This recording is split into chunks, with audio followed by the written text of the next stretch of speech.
Coming up on today's show, the end of 2012 brings new record-breaking number of app downloads. RIM gears up to launch BlackBerry 10 phones. The first African-designed smartphone and tablet hits the market. And we're putting the Apple iPad mini to the test. How does it stack up to its older, possibly more dependable iPad ancestors?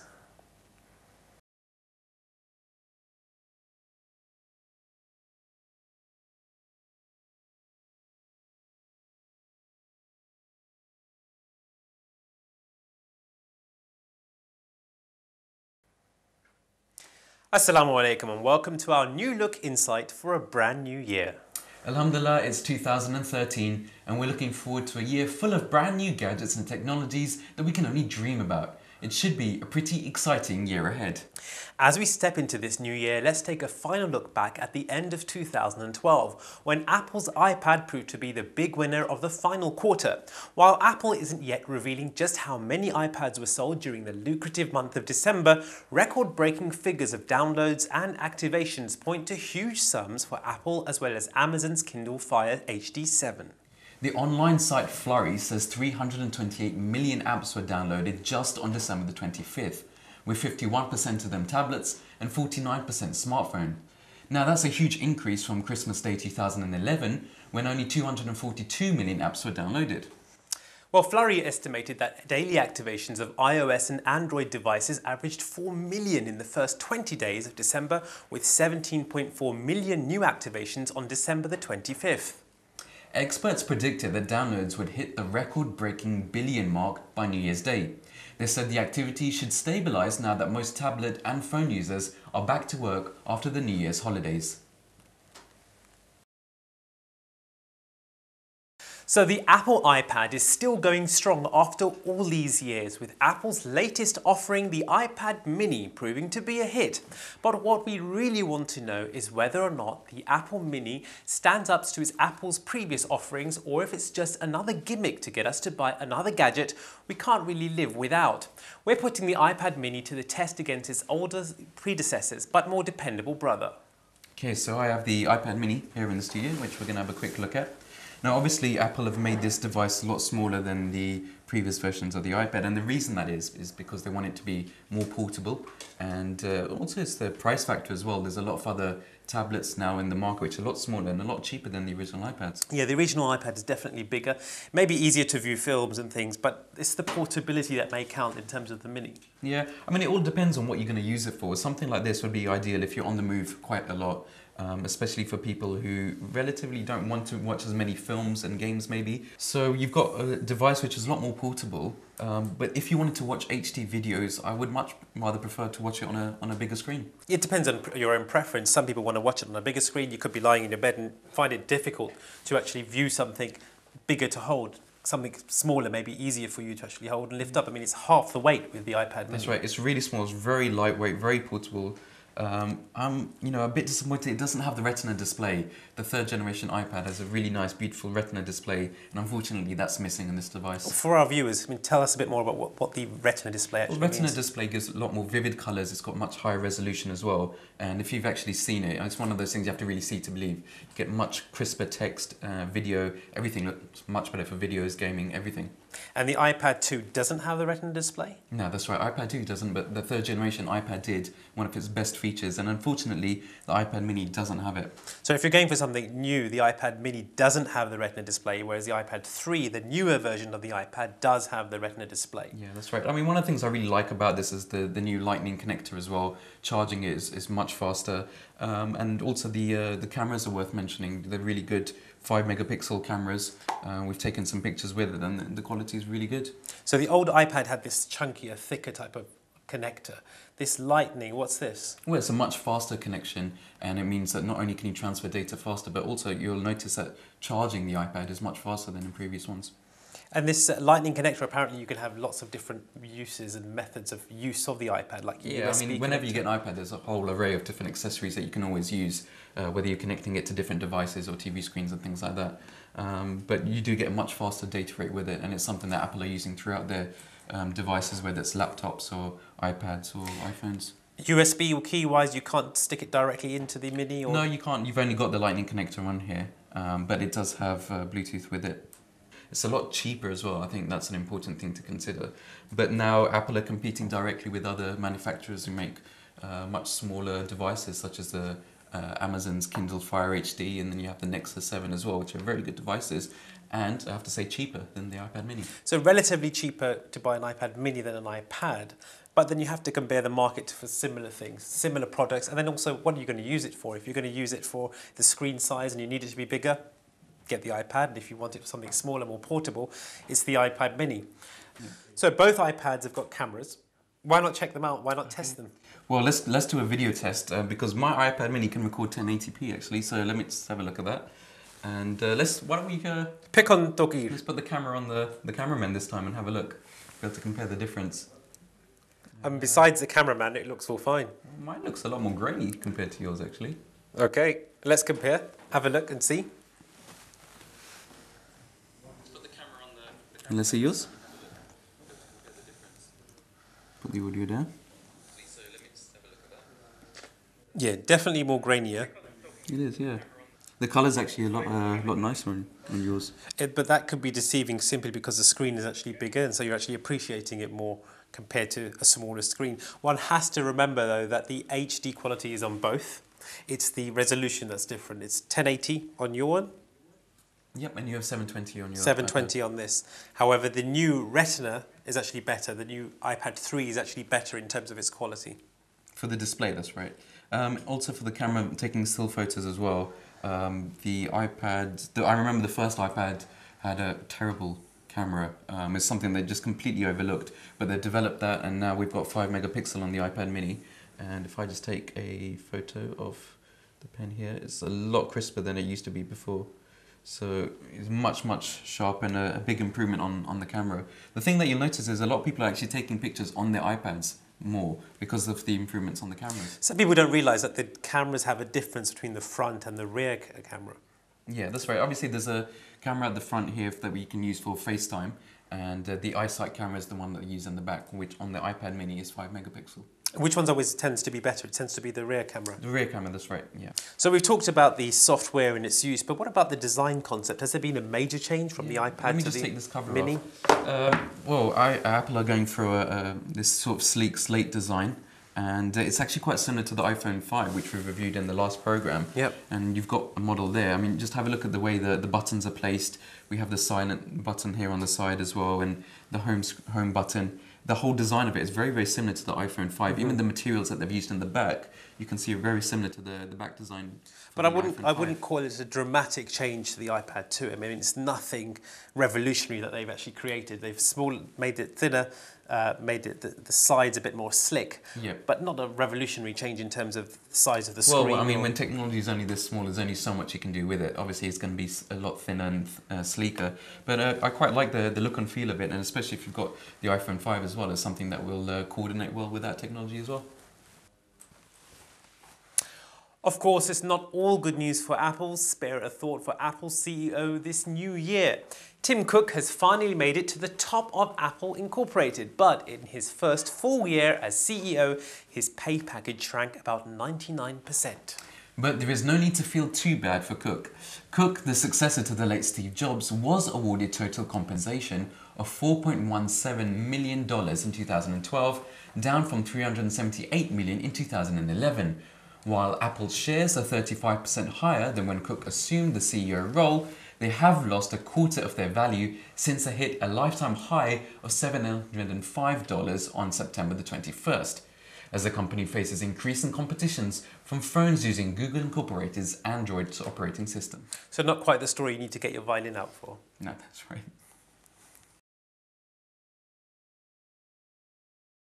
One of the most anticipated new releases is almost upon us. After a turbulent year with many changes, Research in Motion will finally be releasing the make-or-break BlackBerry 10 running smartphone at the end of this month.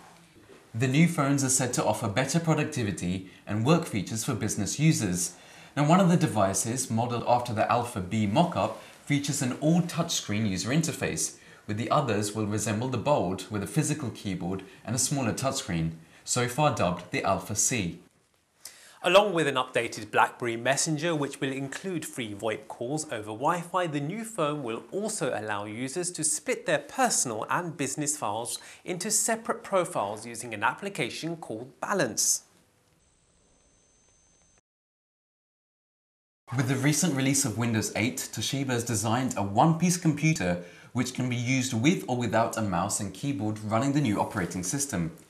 Convenient and powerful, the LX830 comes with many options for expansion, all the while keeping the Metro UI's touchscreen attributes. The Windows 8 interface allows access to additional functions by dragging from the edges, such as the right brings up the charms, including search, settings, and the start page from the left shows alternative views and programs, and dragging from the top or bottoms helps you to move them around within the programs. Now, a smartphone and tablet said to be the first designed by an African company have been launched. The products, designed by a Congolese entrepreneur, are manufactured in China. Its name, Wei Si, means the light of the stars in the local Lingala language. The VMK's device runs Google's Android software and retails at $170 for the smartphone and $300 for the tablet. The tablet offers Wi-Fi connectivity and 4 GB of internal storage. The smartphone has rear and forward-facing cameras and a 3.5-inch screen.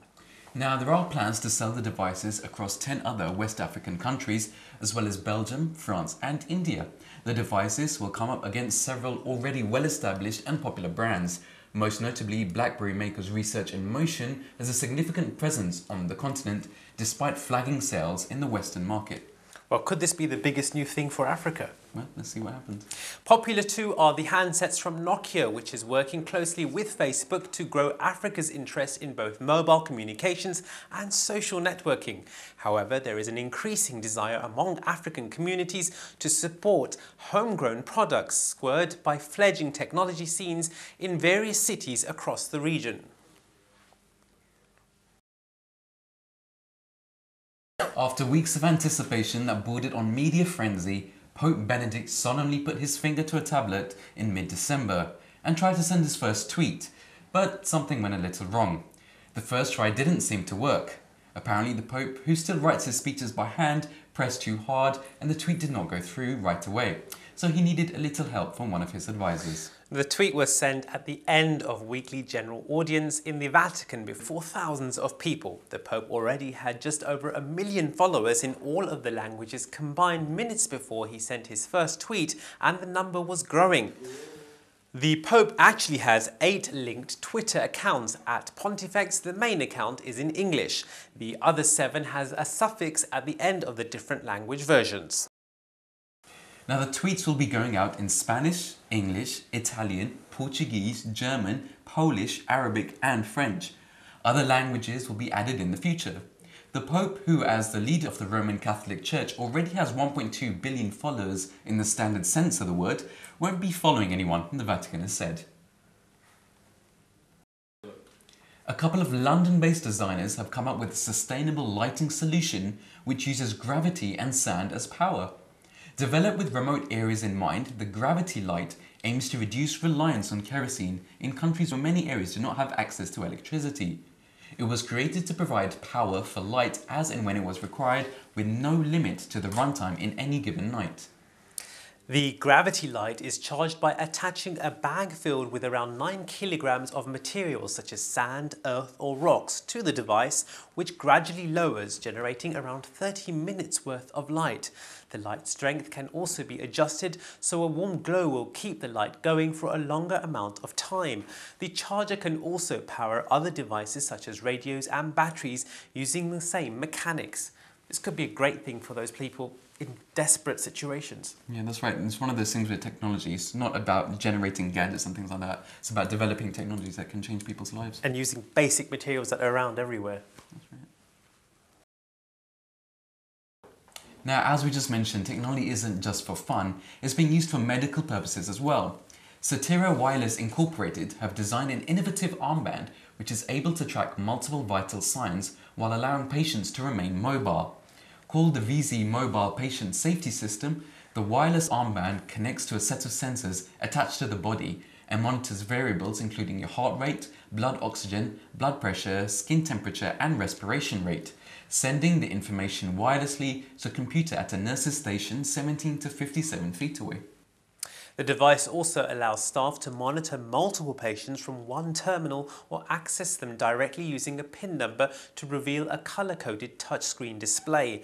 The aesthetics follow strict medical guidelines and requirements. For example, green is always for heart rate, yellow is for respiration, etc. The company hopes to add constant blood pressure readings from and a patient activity and posture tracker to the device later on. It could be great for people working in hospitals, nurses who have to attend multiple beds at the same time. From one station they could see what's going on at every bed. And while the patients in the loo were having to move around, they know what's going on with that patient. And also look at it from the patient's perspective as well. They're able to continue to be mobile and walk around the hospital, not having to be stuck down onto one bed. Yeah, could be a great thing for hospitals. Researchers believe that a simple eye scan can reveal the extent of multiple sclerosis. Commonly known as MS, it is an autoimmune disease that affects the brain and spinal cord and can cause loss of balance, muscle spasms, numbness or abnormal sensations, problems moving your arms or legs, problems walking, double vision and more. Optical coherence tomography is a scan that measures the thickness of the lining at the back of the eye and retina. The OCT test can be done in a doctor's office and takes only a few minutes per eye. In a test conducted on 164 people with MS, it was seen that those with thinning of the retina had an earlier and more active MS. Although brain scans can reveal inflammation and scarring, it is not clear how early these changes might occur in the disease and whether they accurately reflect ongoing damage. Scientists have been looking for additional ways to track MS and believe OCT may be a useful tool. Researchers say that larger trials with a long follow-up are needed to judge how useful the tests might be in everyday practice. The study was published in the Journal of Neurology. Now, in terms of invasiveness, this could be a non-invasive procedure, a few minutes. And nowadays, the tests that have to go on for MS are huge, the amount of time and input needed. And imagine looking at it from the patient's perspective, they can find out the details so much faster, which could potentially change their lives. Yeah, it could be life-changing, this whole process.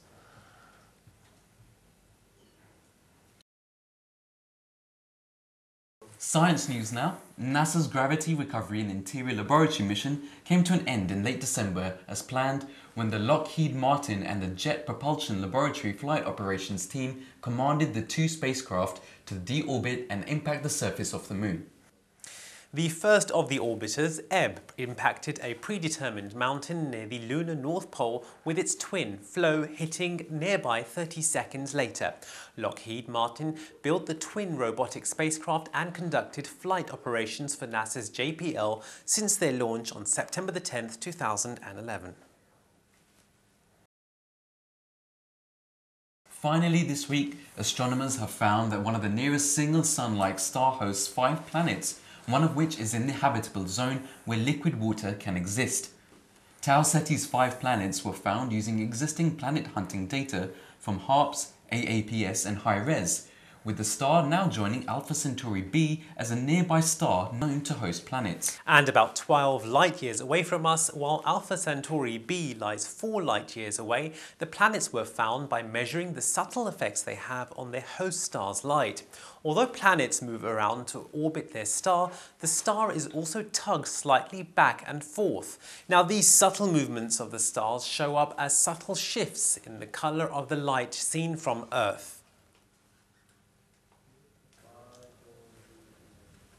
That's all the time that we have for in this episode of Insight. We'll be back in a couple of weeks with more technology news and reviews. We hope you've enjoyed watching our new show of Insight. But by the way, Ghalib, just before we go, I wanted to read a few comments that we've had received from around the world. First of all, we have Maria Saiba from Pakistan, and she says that she's really enjoyed looking and watching the new show, and especially the new set.